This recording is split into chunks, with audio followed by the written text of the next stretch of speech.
Well, guess where we were heading? Anybody recognise this? We were heading to the iconic Key West, famous for its beautiful sunsets, turquoise waters and amazing nightlife.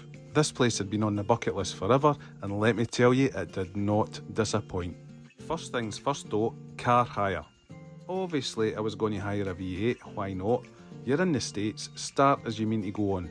I actually wanted to hire a Mustang convertible, but then realised we wouldn't fit all Jane's cases in. So this was the compromise, the practical solution that was going to take us all the way from Orlando down through the Florida Keys. Now would you listen to this? Save the planet! Listen, I'm sorry, but give me a petrol V8 over a Tesla any day. So the next stop, obviously, you know where, Walmart. 6.5 hour drive, you're going to need some serious snacks. Look at the size of the wheels on that. Jacked up pickup trucks, 5, 6, sometimes 7 lanes, that's when you know you're in America. Well, that and the food. Oh, and by the way, not a single pothole in sight, flat smooth roads for miles and miles and miles. So this big guitar shape sticking out the ground is a Hard Rock Cafe in Miami. When you get to this point you would think you've not got far to go, you've another 3.5 hours till you get to Key West. At this point you can kiss goodbye to the 5 lanes, you're now on 2-lane traffic. But it's mile after mile of what can only be described as breathtaking scenery. Blue skies, turquoise waters, just like Scotland. Not. For me though, the 125-mile island chain road trip was definitely a highlight. Absolutely stunning. You're also going to drive over what they call 7 Mile Bridge. Why do they call it that? Yep, it's 7 miles long. Now, there's a really nice resort just at the start of the Keys in Key Largo, and it's called The Bungalows. If you don't fancy the 2.25 hour drive from Key Largo to Key West, it's all inclusive and a really nice place to stay. There's also a nice place in Marathon on the left hand side called the Isla Bella Resort. And if any of you watch 90 Day Fiancé, that's where the couple's retreat was filmed. To the right hand side here you'll see the old railroad. That used to be the only way in and out of Key West until it got destroyed by a hurricane in 1935. So finally we made it to our destination, which was the Opal Key Resort and Marina.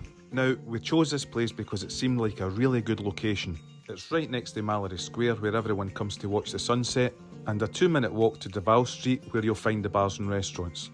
This here is a view from our balcony, and I must say it is absolutely stunning.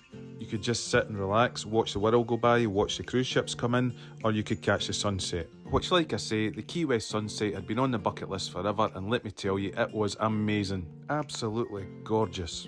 Honestly, the 6.5 hour drive was worth it for that alone. It's hard to describe, you really need to see it for yourself. So after the long drive, it was an early night, then catch a few hours at the pool in the morning.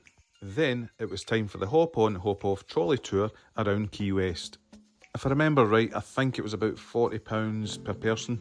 I'm sure there's about 12 stops and you can just jump on and off as you like. This was the Shipwreck and Treasure Museum. And this here was an actual shipwreck, well, yacht wreck. You do actually get a lot of diving and treasure hunting in the Keys looking for that old pirate gold. Arr, sorry. So the next stop was the southernmost point. I've got to say though, as you're moving along, the houses here are so nice. Lovely and bright and colourful, so vibrant. So, the southernmost point, allegedly, is the southernmost point of Florida and the continental USA.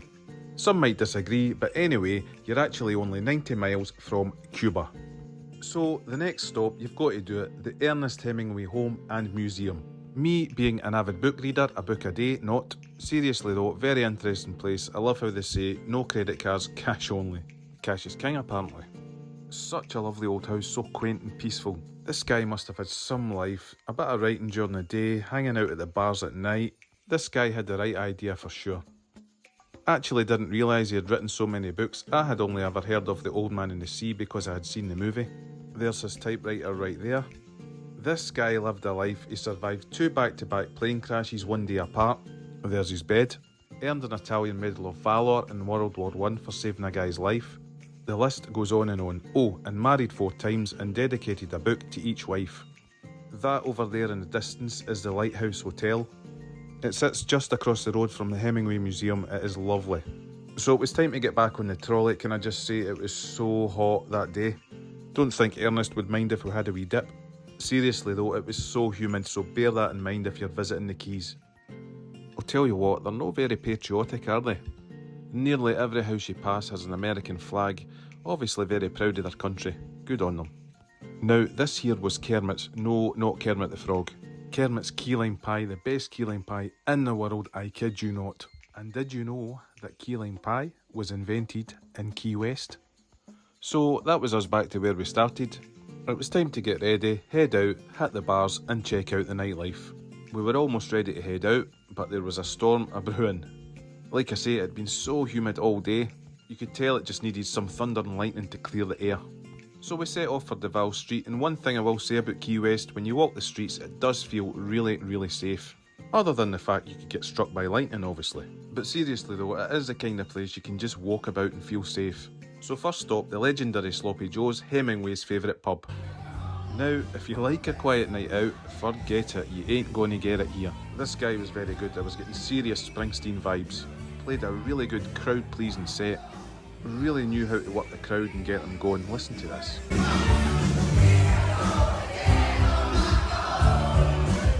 Go the Gen X. A bit of Whitesnake, fantastic.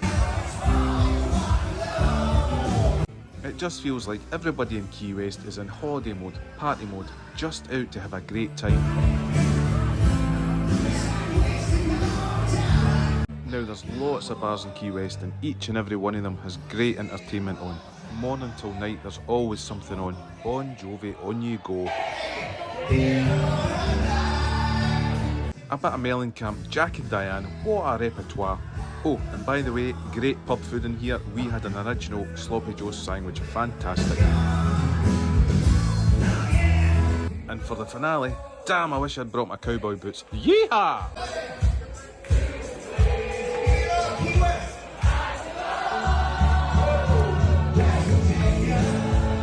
What a place, absolutely buzzing. So that's Key West, and the Florida Keys officially ticked off the bucket list now. It had actually been on the radar since 1988 when the Tom Cruise movie Cocktail first came out. There was a song on the soundtrack by the Beach Boys called Kokomo, and it mentioned Key Largo. Ever since then, it had been on the bucket list. Incidentally, although a different movie, the actress Kelly McGillis actually owns a bar, grill and brewery in Key West.